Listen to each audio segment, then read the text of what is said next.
धन्यवाद।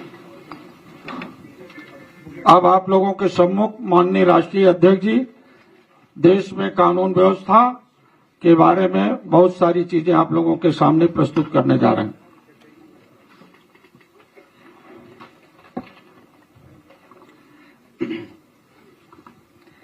मैं धन्यवाद देता हूं प्रेस के साथियों का। मैं अपनी बात कहूं उससे पहले जो बच्चे लैपटॉप आज प्राप्त किए हैं, मैं उनको बहुत शुभकामनाएं देता हूं। हमारी पार्टी के जो नेता हैं उन्होंने लैपटॉप का इंतजाम किया और आज हम सब लोगों को मिलकर के उन बच्चों को सम्मान करने का मौका मिला है। ये नई व्यवस्था की है, सरकार नई है, लेकिन जो साथी सम्मान करना चाहते हैं टॉपर्स को, वो लैपटॉप लाते हैं और जिस दिन प्रेस होती है उनके सामने उन बच्चों का सम्मान करने का हम सबको मौका मिलता है। मैं उन बच्चों को बहुत बधाई देता हूं, अपनी पार्टी के सभी नेताओं का बहुत बहुत धन्यवाद देता हूं। आज महत्वपूर्ण प्रेस इसलिए है कि हाथरस की बेटी के साथ जो हुआ 2020 में, उसी तरह का लगभग 2026 में भी हमें देखने को मिल रहा है। आंकड़े बताते हैं और आंकड़े में दिखाई देती हैं चीजें कि सरकार हर चीज को छिपाना भी चाहती है और अपने संसाधनों की ताकत से वो जनता तक सच्चाई पहुंचाने भी नहीं देना चाहती है। फेक इनकाउंटर को लेकर के कोई पहली बार बात नहीं हो रही है। कल भी जो हमें आपको देखने को मिला, लगभग परिवार के लोग ये कहते हैं कि, और जो खबरें आ रही हैं उससे ये लग रहा है कि फेक इनकाउंटर करने की साजिश सरकार लगातार करती रहती है। मैं अपने प्रदेशवासियों से ये कहना चाहता हूं, आज हम एक बेहद खतरनाक और संवेदनशील मुद्दे को उठा रहे हैं, जो हमारे देश की संस्कृति, संविधान, विधान और स्वस्थ सामाजिक सोच के लिए एक चुनौती बन गया है। यह मुद्दा फर्जी इनकाउंटर का है। एक इनकाउंटर को सामान्य रूप से मुठभेड़ कहते हैं। जिस देश की सदियों पुरानी संस्कृति में मुठभेड़ की जगह मेलजोल की बात की हो और पूरी वसुधा को कुटुंब माना हो, वहां ऐसी हिंसक और आपराधिक गतिविधियों के लिए तब तक कोई जगह नहीं हो सकती जब तक कोई इसका जानबूझ करके अपने स्वार्थ के लिए दुरुपयोग न करे। फर्जी इनकाउंटर के माध्यम से मेंटल सॉफ्टवेयर को सेट किया जाता है, लेकिन अपडेट या अपग्रेड नहीं किया जाता, बल्कि आउटडेटेड, डाउनग्रेडेड बनाया जाता है। मैं ये बात दोबारा कहता हूं कि फर्जी इनकाउंटर के माध्यम से मेंटल सॉफ्टवेयर को सेट किया जाता है, लेकिन अपडेट या अपग्रेड नहीं किया जाता, बल्कि आउटडेटेड, डाउनग्रेडेड बनाया जाता है। इससे मानस में हिंसा को भरा जाता है, हत्या को जायज ठहराया जाता है और जंगल के जमाने की उस रूढ़िवादी मानसिकता को वापस लाया जाता है, जो कहती है कि शक्ति ही अधिकार है, मतलब माइट इज राइट। कभी एक समय पर इस बात को कहा जाता था कि शक्ति ही अधिकार है, माइट इज राइट, जबकि लोकतंत्र में कहा जाता है, कहते हैं कि राइट इज माइट। इसी कारण फर्जी इनकाउंटर लोकतांत्रिक व्यवस्था के विरुद्ध एक बहुत बड़ा षड्यंत्र है, जो संविधान में दिए गए न्याय के राज और सामाजिक न्याय के राज को भी सिरे से नकारता है। फर्जी इनकाउंटर का 1.10वें हिस्से मतलब 0.1% लोगों को मिली अपनी सरकारी शक्ति का आपराधिक इस्तेमाल करना है। जो सरकार में लोग हैं, जिस तरीके से इस्तेमाल कर रहे हैं अपनी ताकत का, वो कई घटनाओं में हमें आपको देखने को मिलता है। फर्जी इनकाउंटर करने वाले सरकार नहीं, गुनहगार हैं। जिस इनकाउंटर के पीछे चले मर्जी, समझो वो है फर्जी। सच्चाई तो यह है कि मर्जी के हिसाब से फर्जी इनकाउंटर हो रहा है। उत्तर प्रदेश में इनकाउंटर वर्चस्व की धाक जमाने के लिए किए जाते हैं। अपनी धाक बनी रहे, धाक से लोग डरें, इसलिए उत्तर प्रदेश में इनकाउंटर किए जा रहे हैं। उत्तर प्रदेश में भाजपा सरकार इनकाउंटर के बहाने पीडीए को डराकर उसका हक मारना चाहती है। उत्तर प्रदेश में भाजपा सरकार जाति धर्म देख करके इनकाउंटर करवाती है। इससे प्रदेश का सामाजिक सौहार्द बिगड़ता है। फर्जी इनकाउंटर नाकाम सरकार की पहचान है। जो सरकार नाकाम हो जाती है, वो फर्जी इनकाउंटर का रास्ता अपनाती है। फर्जी इनकाउंटर से भाजपा सरकार आम जनता पर मनोवैज्ञानिक दबाव बनाना चाहती है। डर, भय, मनोवैज्ञानिक दबाव बनाना चाह रही है फेक इनकाउंटर के बहाने। फर्जी इनकाउंटर से लॉ एंड ऑर्डर संभलता नहीं है, बल्कि और बिगड़ता है, क्योंकि इससे पुलिस में भ्रष्टाचार फैलता है। फर्जी इनकाउंटर से भाजपा सरकार ने सरकारी स्तर पर एक पूरा अपराध तंत्र खड़ा कर दिया है, जिसमें कई स्टेज पे हमें आपको देखने को मिलता है। फर्जी इनकाउंटर को सही साबित करने के लिए कुछ भ्रष्ट वकील मनगढ़ंत कनपुरिया किस्सा बताते हैं और फिर वो अधिकारियों और सरकार को ही ब्लैकमेल करते हैं। फर्जी इनकाउंटर से घूसखोरी और काली कमाई का कुचक्र शुरू होता है। फर्जी इनकाउंटर मानवाधिकार की हत्या करता है। अभी हमारे साथी यहां हैं, उन्होंने एक बहुत बड़ा डेटा तैयार किया कि मानवाधिकार को समय समय पर उन्होंने शिकायतें की हैं, जिसका वो डेटा अभी आपको देंगे। फर्जी इनकाउंटर में जो मारे जाते हैं, उनको मारने वाले भी आखिर वो वैधानिक और सामाजिक रूप से मारे जाते हैं, क्योंकि फर्जी इनकाउंटर में संलिप्त पुलिस जब फंसती है तो भाजपा सरकार उससे मुंह मोड़ लेती है। जौनपुर का एक उदाहरण है कि जहां पर पुजारी यादव का इनकाउंटर किया था और उसकी हम सब ने मिलकर के मदद की। जब फर्जी इनकाउंटर के खिलाफ लड़े वो परिवार, अंतोगतवा कई उसमें पुलिस के लोग जेल में हैं। फर्जी इनकाउंटर में संलिप्त पुलिस वालों को जब जेल होती है तो उनके परिवार वाले सामाजिक अपमान का शिकार होते हैं। जनता उनके मान सम्मान का सोशल इनकाउंटर करती है, क्योंकि समाज में उन्हें जब रहना पड़ता है, समाज में जब फेस करना पड़ता है, तो उनका सोशल इनकाउंटर होता है। उनसे धीरे धीरे लोग दूरियां बना लेते हैं।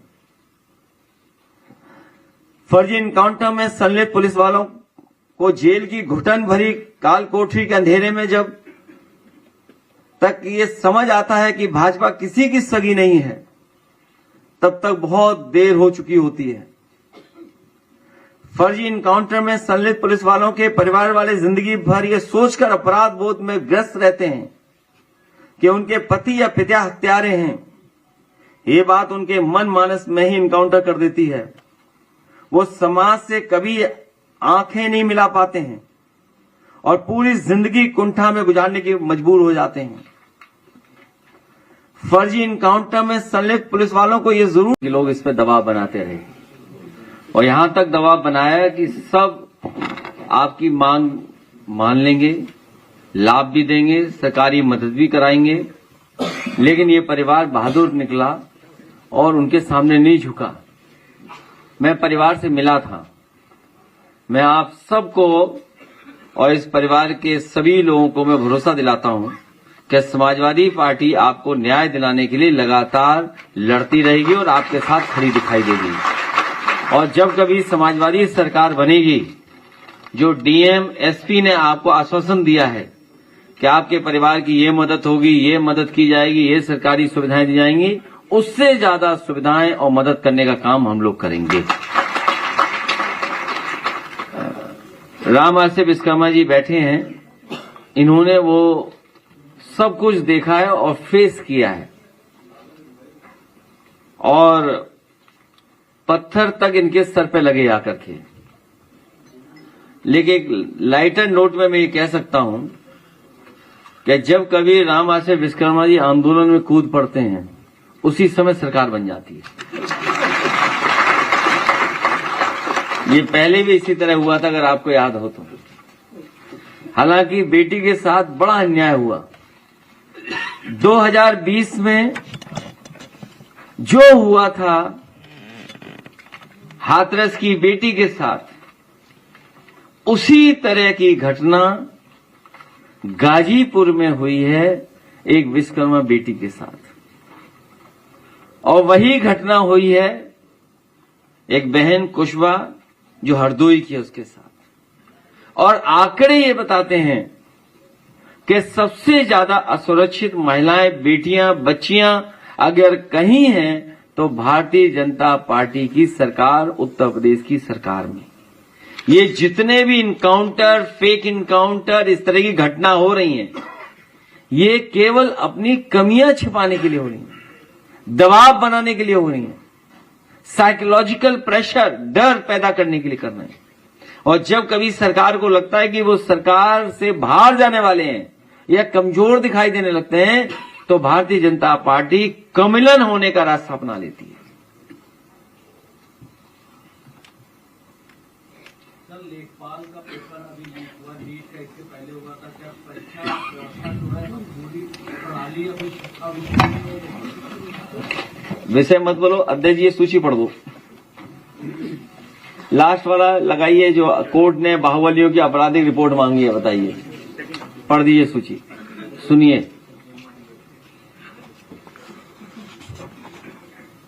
सूची लगा लो।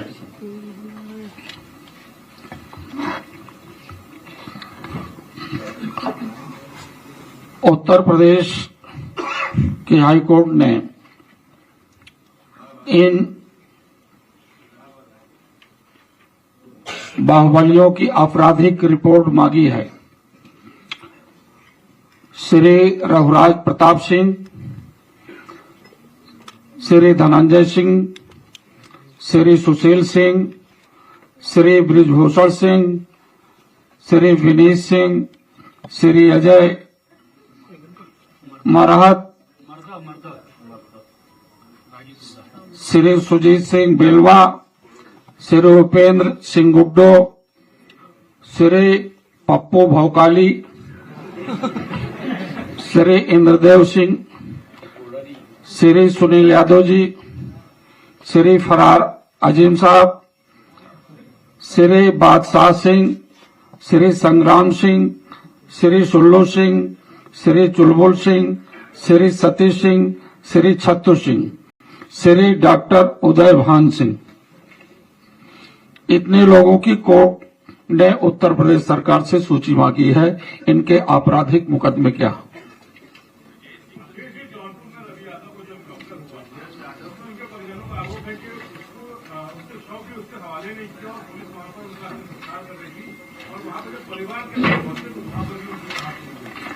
2020 में जो हुआ हाथरस की बेटी के साथ, वही रवि के परिवार को फेस करना पड़ा है। इस सरकार में कुछ बदला नहीं है। कानपुर में आईटीबीपी के जवान अपने कमांडर के साथ पहुंचे और सरकार को न्याय नहीं मिला था, फिर घटना को आप चला सकते। सरकार चाहती है सब लोग अपने हाथ में लेने कानून व्यवस्था।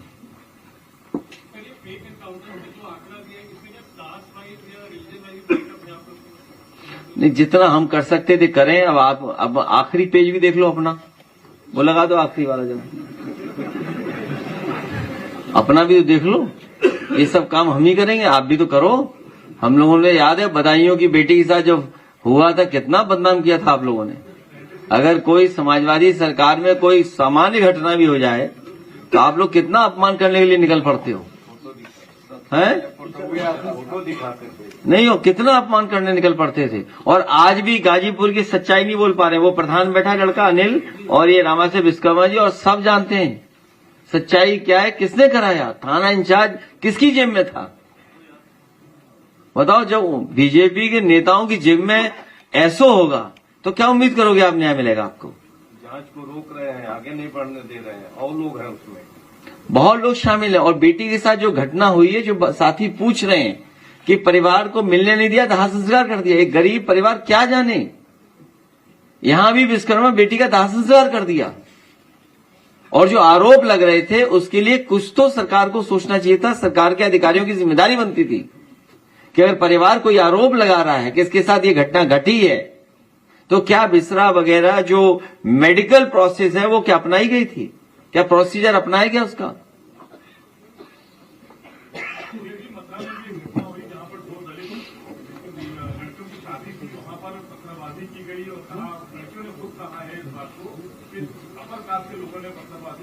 ये सरकार भेदभाव कर रही है, अन्याय कर रही है, बुलडोजर का सहारा ले रही है और हर काम में गुनहगार है सरकार। पूरा उत्तर प्रदेश इस समय बिजली की बदहाली से बहुत ज्यादा खेल रहा है, तो क्या 2027 सरकार में आप आने के बाद पहली गर्मी से राहत भी पाएंगे। बबूल का पेड़ जब लगाया है तो आम मांगोगे क्या? आम कहां से मिलेगा आपको? केवल एक सवाल नहीं, स्मार्ट मीटर तो जनता ने उखाड़ के फेंक दिए, नहीं तो स्मार्ट मीटर के माध्यम से कितनी वसूली की तैयारी थी। प्रश्न सर ये है कि 2027 में आने पर पहली गर्मी से क्या राहत पा पाएगी उत्तर प्रदेश की। मैं आपसे दूसरी बात कहता हूं, कि सबसे ज्यादा बिजली का कारखाना किसने लगाया, और कम से कम मुख्यमंत्री जी एक कारखाने का नाम ले दें तो उससे भी थोड़ी बहुत बिजली से राहत मिल जाएगी। बिजली के कारखाने का नाम भी नहीं लेती सरकार, और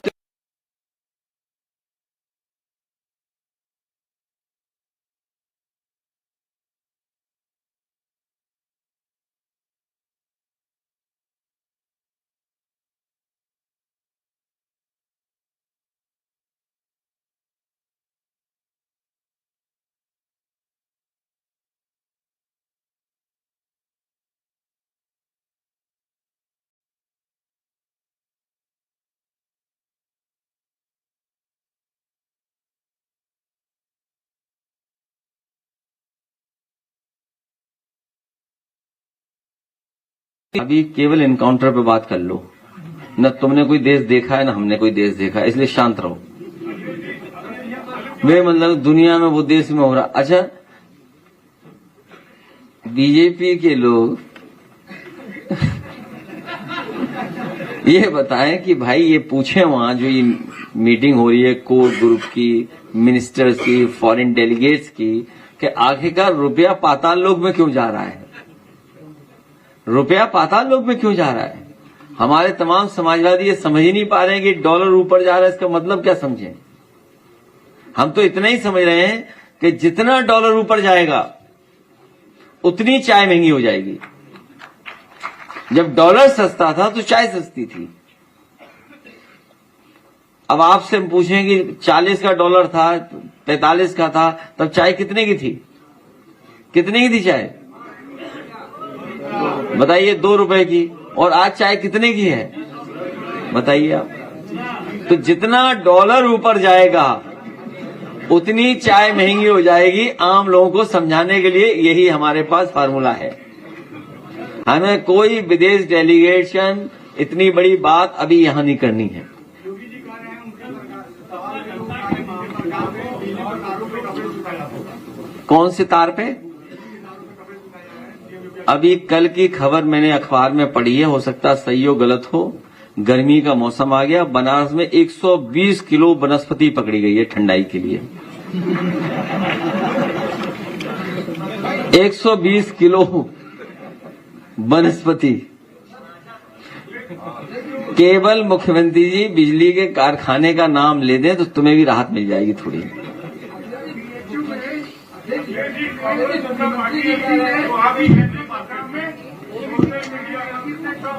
हैं?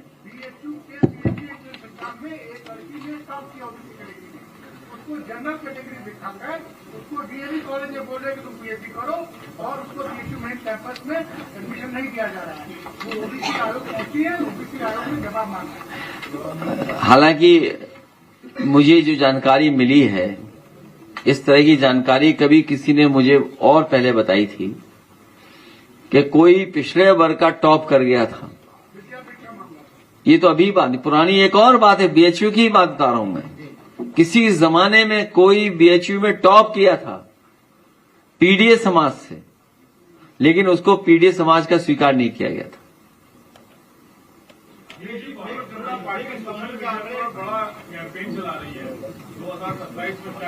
तुम सवाल हमसे पूछ रहे हो और खुद उस पार्टी को ज्वाइन कर चुके हो।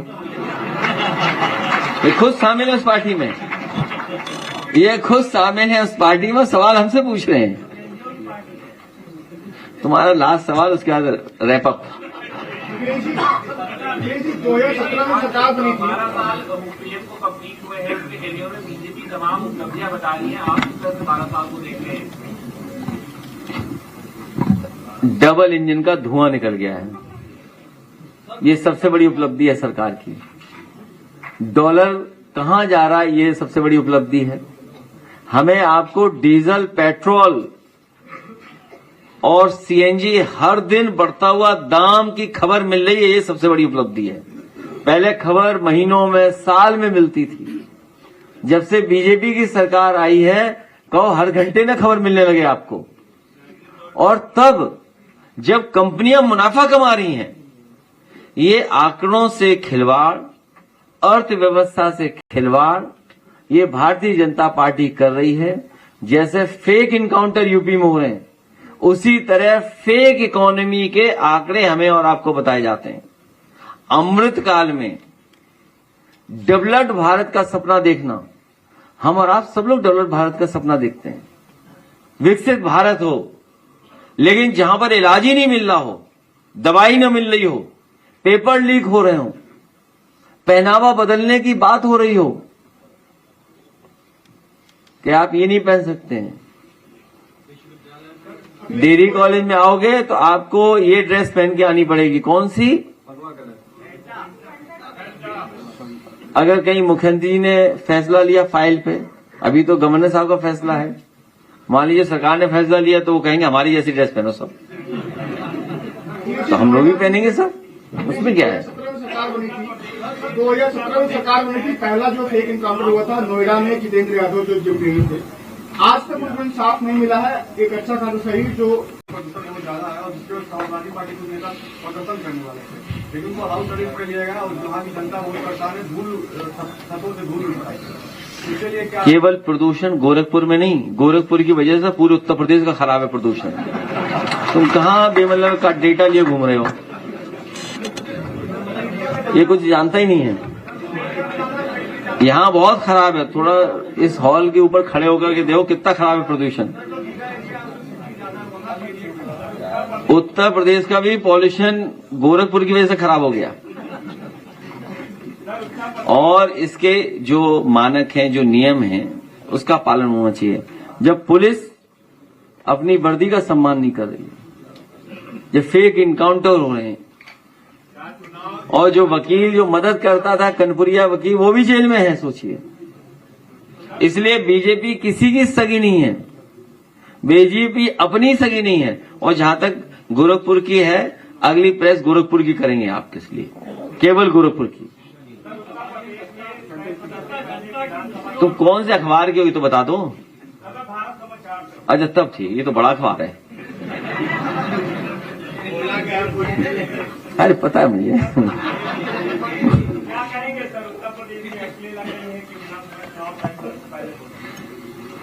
पीडीएफ फेक इनकाउंटर पे आप करिए और इनको भी दिखाओ जरा। चैनल वाला आ गया, तभी बहस की आपने फेक इनकाउंटर पे। यहाँ बातें कर रहे बड़ी बड़ी, आप फेक इनकाउंटर पे कर कब चलाओगे? 1 घंटे का कार्यक्रम बताओ, कब चलेगा? 1 घंटा बताओ कब चलेगा? नहीं भेजो नहीं, कब चलाओगे बताओ तुम। अच्छा जल्दी चलेगा, चलो।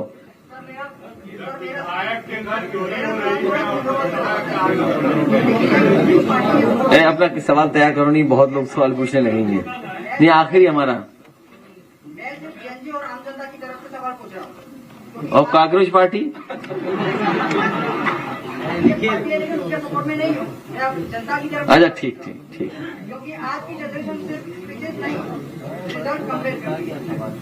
मेरा सवाल ये है, अगर यूपी इतना तेजी से डेवलप हो रहा है तो फिर बाहर के देशों जैसी पब्लिक ट्रांसपोर्ट और क्लीन सिटीज अभी तक क्यों नहीं दिखते? तो हमसे क्यों पूछ रहे हो?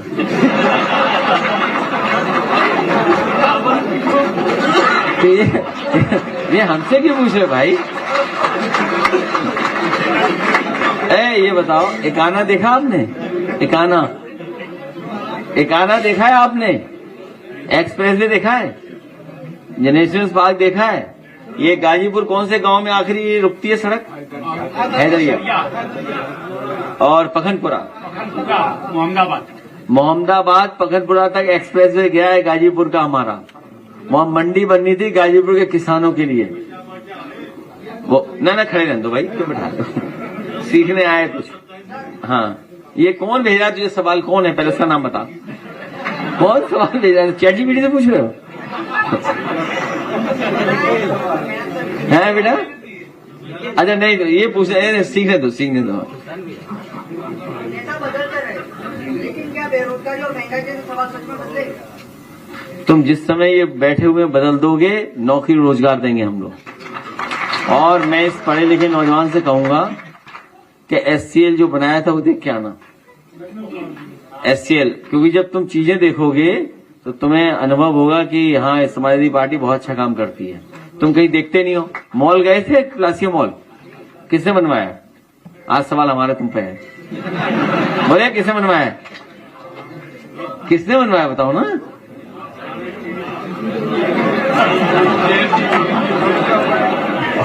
ये जो प्लासियो मॉल घूमने जाते हो, स्टारबक की चाय पिए, कॉफी पिए आपने? स्टारबक की क्या करने जाते हो प्लासियो मॉल में? हैं? चल इसको कोई कॉफी पिलाए, कौन पिलाएगा? हमारा कोई साथी। अरे तुम नहीं। मैंने पिछली बार भी कहा था किसी को, ये हमने कहा है वो सोनू, एक दिन प्रेस के लोगों की ग्रुप बना के खिलाइए पिलाइए चाय।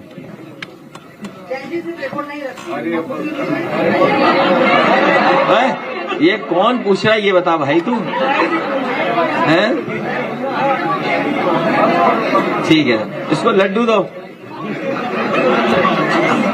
दो, वीडियो चलाइए दोनों पुराने वाले। हाँ जय, लास्ट सवाल कहाँ गया हमारा? मेरा यू हाँ है नहीं, तुम्हारे 2 सवाल की जवाब दी, अब नहीं, अब अगली प्रेस में। ठीक है, अब लड्डू दो इसको।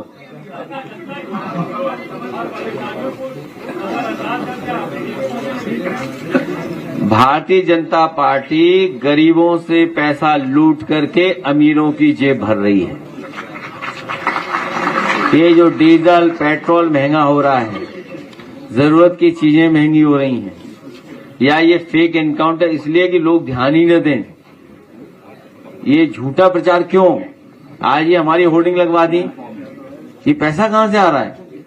ये बड़े बड़े उद्योगपति पैसा दे रहे हैं इनको। लास्ट सवाल हमारे, सवाल लेना है। नेता राहुल गांधी जी ने अपनी पूरी पहली बैठक की है, तो इस बैठक की रहा है कि अगले 1 साल के अंदर मोदी सरकार गिर जाएगी, जिस जनता में बहुत आक्रोश है, इस पर एक तरह का कोई तैयारी है? कितने दिन में गिर जाएगी? उन्होंने इसलिए ठीक कहा, यूपी में समाजवादी सरकार बनते ही दिल्ली गिर जाएगी।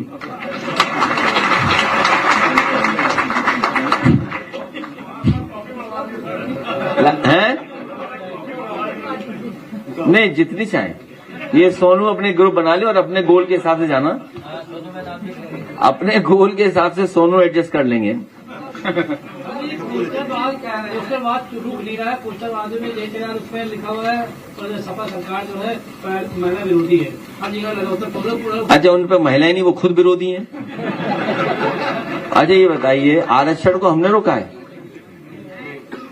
अब आप बताइए, आरक्षण को कोई समाजवादी ने रोका है? समाजवादी तो आरक्षण पास कराया महिलाओं को, और आरक्षण पास करा करके महिलाओं को आरक्षण देने की बात कही है। हम तो कह रहे 27 में लागू करा दो, इसमें से भी कोई चुनाव लड़ लेगा, इसमें से कुछ। हाँ, ये तो लड़ ही सकती हैं। 12 साल से आप प्रधानमंत्री नरेंद्र मोदी का भी कार्यक्रम कंप्लीट हो गया। बेटी बचाओ बेटी पढ़ाओ जैसे नारे, महिला सशक्तिकरण जैसे नारे, तमाम नारे लेके आए। अभी जो आंकड़े आते हैं महिलाओं के खिलाफ जो अपराध है वो सोशल मीडिया पे लगातार, महिलाएं कहाँ जाएंगी? क्योंकि जो सरकारें हैं वो कह रही है पहले गुंडागर्दी होती थी, अब भी गुंडागर्दी तो वैसे ही लेना चाहिए। तो फिर महिलाओं को आश्वासन आखिर मिलेगा कहाँ से कि हाँ ये सरकार आएगी तो हम सुरक्षित हैं, हम सम्मान के साथ हैं? मैं अपनी बहन से कहूंगा कि यहाँ से जाने के बाद 1090 जाएं और डायल 100 का रिस्पांस सिस्टम का वो देखें जाकर के हेडक्वार्टर क्या बनाया है, बगल में पुलिस हेडक्वार्टर बनाए।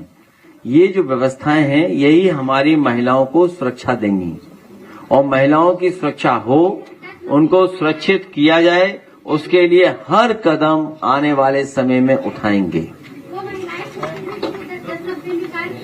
तो कौन पीड़ित कर रहा है उन्हें? बीजेपी वाले पीड़ित कर रहे हैं।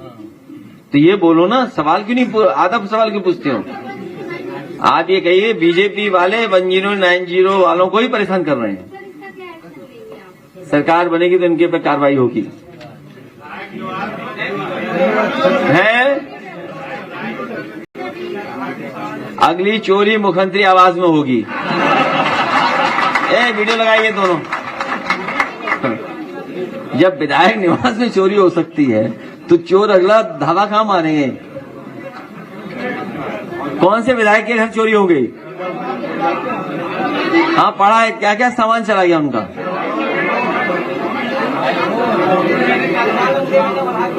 ये इसलिए बढ़ा दिया है कि यूपी के चुनाव की तैयारी कर रही है सरकार।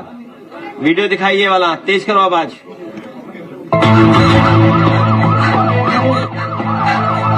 They made a promise. 10 years of law and order. So why do people still feel afraid?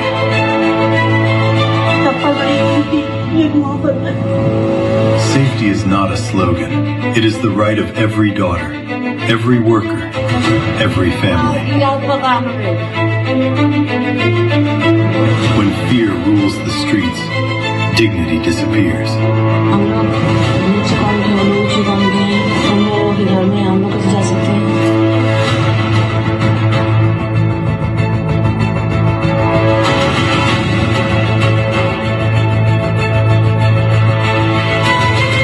Uttar Pradesh deserves leadership that protects its people.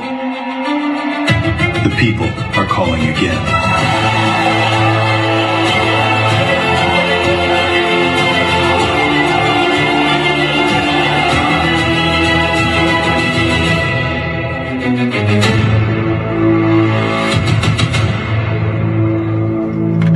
बहुत धन्यवाद। आज फिर एक एनकाउंटर हो गया। भैया जी, उत्तर प्रदेश में जाति और वर्ग देखकर एनकाउंटर किए जा रहे हैं। आंकड़ों के अनुसार लगभग 85% एनकाउंटर पीडीए वर्ग के लोगों के हुए हैं इनके राज में। एक साहब हैं, वो तो हवाई चप्पल में ही एनकाउंटर कर देते हैं।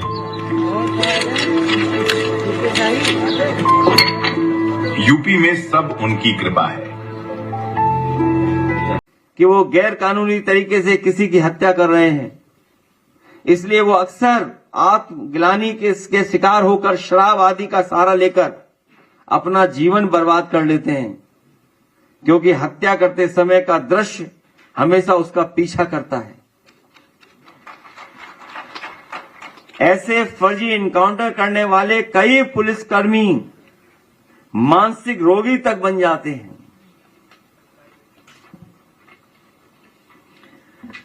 फर्जी इनकाउंटर में संलिप्त पुलिस वाले दूसरे को तो एक पल में मार देते हैं, लेकिन खुद सारी जिंदगी तिल तिल करके मरते हैं। फर्जी इनकाउंटर के डर से प्रदेश में निवेश नहीं आता है। भाजपा राज में ऐसे कई उदाहरण हैं जब पुलिस ने व्यापारियों से फर्जी इनकाउंटर कर डर दिखा करके पैसे वसूले हैं या उनको होटल के कमरों में मार दिया है। यही नहीं, इनकाउंटर का डर दिखा करके कई अधिकारियों ने महिलाओं के साथ गलत काम किया है। कासगंज का एक उदाहरण है, जहां पर एक अधिकारियों ने उसके पति का फर्जी इनकाउंटर और झूठे मुकदमे में जेल भेजने के डरा करके उस महिला के साथ बहुत कुछ गलत काम किया। यहां तक कि उस महिला उसके पति को पुलिस के अधिकारियों के माध्यम से और लखनऊ में बैठे बड़े अधिकारियों के माध्यम से डराया धमकाया गया, जान लेने की धमकी दी गई, कई बार उस पर अटैक हुआ। लेकिन मैं बहादुर महिला को बधाई देता हूं कि उसने परवाह नहीं की। उसके पति को भी बधाई देते हैं कि वो झुके नहीं सरकार के सामने, और अंतोगतवा वो जेल गए। वो अधिकारी आज भी जेल में है। वो फर्जी इनकाउंटर के डर से प्रदेश में निवेश नहीं आता है, मैं बता चुका हूं। फर्जी इनकाउंटर से प्रदेश की साफ सुथरी छवि धूमिल होती है, लोगों के अंदर डर पैदा होता है। फर्जी इनकाउंटर से भाजपा सरकार अपने भ्रष्टाचार पर पर्दा डालती है, क्योंकि जब कभी भी कोई खतरा नजर आता है सरकार पर, या फिर सरकार क्रिमिनल हो जाती है, या सरकार फर्जी इनकाउंटर का सहारा लेती है। फर्जी इनकाउंटर भाजपा सरकार की नाइंसाफी, जुल्म और जाति का सबसे घिनौना रूप है। फर्जी इनकाउंटर के जरिए भाजपा सरकार सियासी साजिश करती है, लोगों को डराती है, धमकाती है, चुनाव तक में डर का सहारा लेती है। भाजपा सरकार के फर्जी इनकाउंटर का एक बेहद निंदनीय पहलू यह भी है कि भाजपा सरकार इससे अपने समर्थकों को खुश करती है, लेकिन साथ ही अपने समर्थकों को वो मानसिक रूप से हिंसक भी बनाती है और नफरत के जहर से भरकर उनका मानसिक शोषण अपनी राजनीतिक सत्ता बनाए रखने के लिए करती है। भाजपा अपनों को ही डसती है।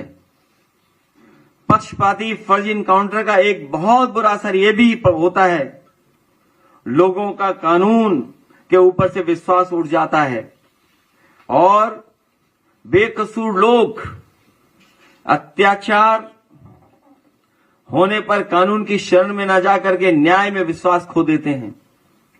जनता का कानून में विश्वास होना किसी भी लोकतंत्र की कामयाबी की बुनियादी शर्त होती है। जाति आधारित फर्जी इनकाउंटर सामाजिक न्याय के राज को खारिज करता है। पक्षपाती फर्जी इनकाउंटर पूरी तरीके से संविधान विरोधी क्रिमिनल एक्ट है। कस्टोडियल डेथ्स की भी एक तरह से फेक इनकाउंटर ही है, जिससे भाजपा सरकार के अधीन उत्तर प्रदेश नंबर 1 पर है।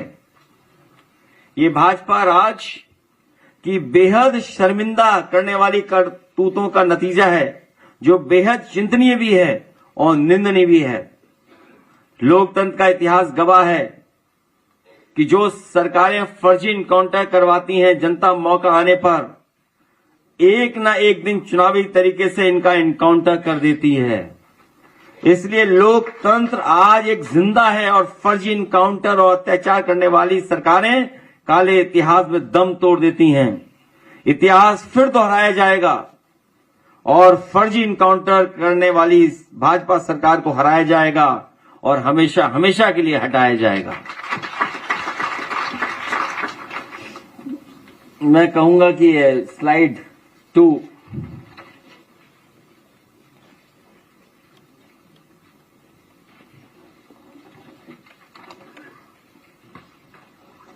ये मैंने तारीख भी लिखी है। ये ग्राफ कब का है? 2024 का। और मैंने सवाल पूछा था कि यूपी में फर्जी पुलिस इनकाउंटर का निशाना कौन बन रहा है। ये ग्राफ बता रहा है कि फर्जी इनकाउंटर का निशाना किसको बनाया जा रहा है। पीडीए पे सबसे ज्यादा, अदर्स में भी, क्योंकि वो गोलमाल कर रहे हैं वो भी पीडीए ही है, और जो डेटा नहीं दे रहे हैं वो भी 42% है। तो आखिर सरकार किसके लिए डेटा छिपा रही है, किसके लिए नाम छिपा रही है? ये 2024 में पूछा था ग्राफ डाल करके।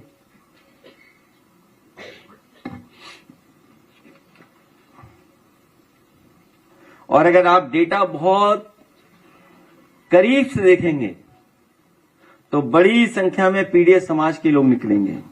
नेक्स्ट, मैंने 2024 में ये बात पूछी थी। ये फेक इनकाउंटर की कार्रवाई कौन कर रहा है, उसका भी ग्राफ आपके पीछे है। उत्तर प्रदेश की एसटीएफ पोस्टिंग का 2024 का डेटा दिया था मैंने। पीडीए की फेक इनकाउंटर हो रहा है, करने वाले कौन हैं वो भी ग्राफ आपके पीछे है। नेक्स्ट,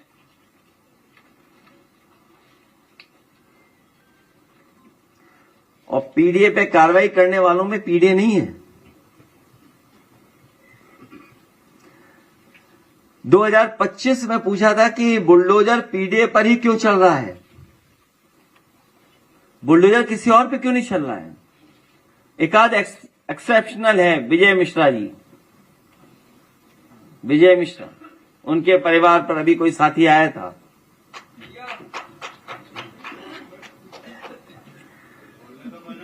जाति देख करके चलता है बुलडोजर।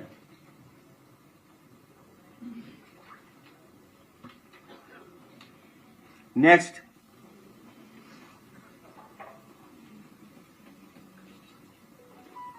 ये फर्जी इनकाउंटर जब शुरू हुआ था 2017 से, मैं बता रहा हूं आपको।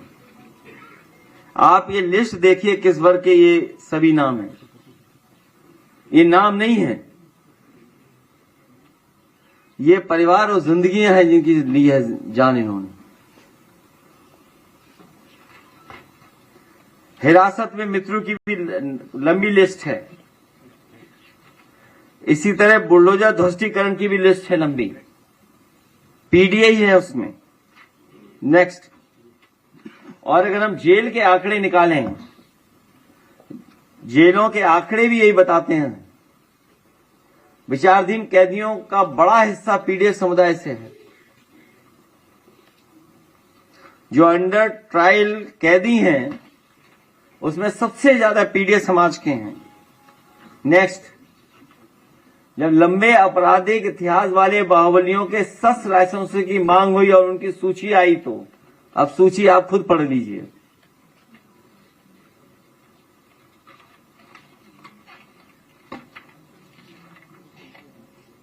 सूची तो पढ़ ली होगी या किसे पढ़वाएं सूची? अध्यय जी पढ़ देंगे सूची बाद में, अभी नहीं अध्यय जी बाद में पढ़ देना। नेक्स्ट, और रहा बचा यहां है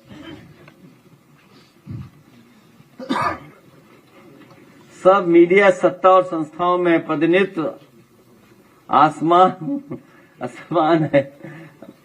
अब आप सोच लीजिए क्या बताएं अब आपको। अगर ये डेटा भी झूठ है तो आप बताइए, आप सब लोग बैठे हैं यहाँ पर। अगर ये डेटा झूठा हो तो आप बता दो हमें। ये डेटा तो झूठा नहीं है ना। हिंदी समाज चैनलों में पीडीए संपादक और मालिक,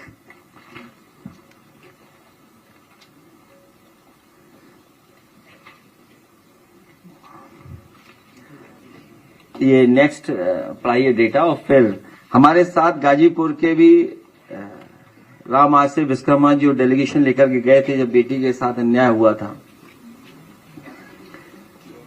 जो हाथरस की बेटी के साथ हुआ, उसी तरह प्रशासन और सरकार ने विश्वकर्मा बेटी के साथ भी किया। अगर ये डेटा झूठा हो तो आप बता दो हमें। ये डेटा तो झूठा नहीं है ना। हिंदी समाचार चैनलों में पीडीएस संपादक और मालिक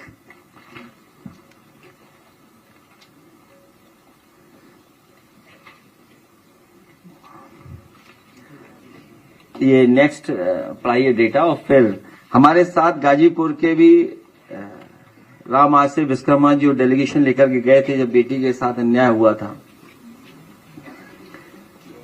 जो हाथरस की बेटी के साथ हुआ, उसी तरह प्रशासन और सरकार ने विश्वकर्मा बेटी के साथ भी किया। उसके परिवार के लोगों को मिलने नहीं दिया। और जब समाजवादी पार्टी और हमारे साथियों ने अन्याय के खिलाफ और खासकर विश्वकर्मा समाज के लोग खड़े हुए, वो दृश्य, वो तस्वीरें, वो टीवी के वीडियो सब आपके सामने हैं कि किस तरीके के सत्ता के इशारे पर वहां पर अपराधियों ने किस तरीके से पत्थरबाजी की। मौके के लोग, मौके पर रहने वाले लोग, क्या क्या बीता उनके साथ, क्या घटनाक्रम हुआ। और मुकदमे भी समाजवादियों पे हुए, जेल भी समाजवादी पार्टी के लोग गए। समाजवादी साथी सत्या कई दिनों जेल में डाले गए और उनके साथ जो व्यवहार हुआ है वो आप कल्पना नहीं कर सकते हैं। जो अधिकारी थे, पुलिस के लोग, जाति सूचक, जितना भी अपमान कर सकते हैं, जितना भी घटिया व्यवहार कर सकते हैं, इन लोगों के साथ हुआ है। इस सरकार में न्याय मिलना मुश्किल है। न्याय तभी मिलेगा जब भारतीय जनता पार्टी हमेशा हमेशा के लिए उत्तर प्रदेश से हटाई जाएगी।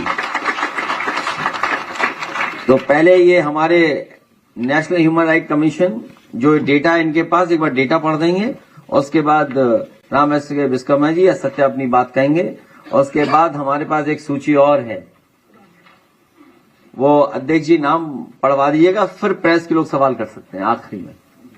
ठीक, पढ़वाइए, हम खड़े हैं यहां तब तक। नहीं पढ़ा दो, जाओ गणेश पढ़ो जाके वहां।